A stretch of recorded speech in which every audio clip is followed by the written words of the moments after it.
অন্য কোনো দেশে যেতে সবার আগে পাসপোর্ট প্রয়োজন হলেও এখন পাসপোর্ট ছাড়াই সৌদি আরবে যাওয়ার ব্যবস্থা করেছে দেশটির প্রশাসন।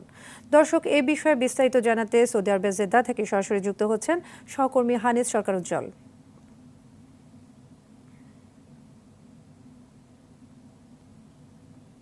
হানিস, পাসপোর্টের মতো এমন গুরুত্বপূর্ণ একটি নথি ছাড়া কিভাবে দেশটিতে ভ্রমণ করবে পর্যটকরা, বিস্তারিত জানাবেন।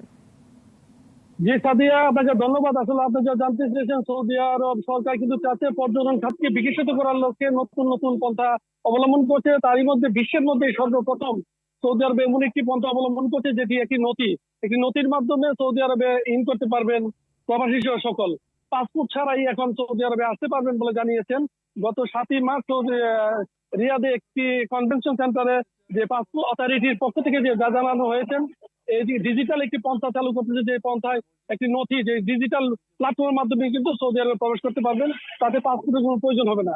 এটা কিন্তু এই প্রথম বিশ্বের মধ্যে কিন্তু আমরা শুনতে পাচ্ছি সৌদি আরবে সেই সিস্টেমটি চালু করতে যাচ্ছে। এটি কিন্তু মূল কারণটা আমরা মনে করছি আসলে সৌদি আরবে যে পর্যটন খাতকে বিকশিত করার লক্ষ্যে পর্যটন খাতেরা বাড়াচ্ছে, এই হিসাবে কিন্তু তারা এই পদক্ষেপ নিচ্ছে। তার জন্য কিন্তু সকল দেশের নাগরিক কিন্তু খুবই সহজে সৌদি আরবে আসতে পারবেন। হ্যাঁ সাদি, এই ছিল সৌদি আরব থেকে তথ্য।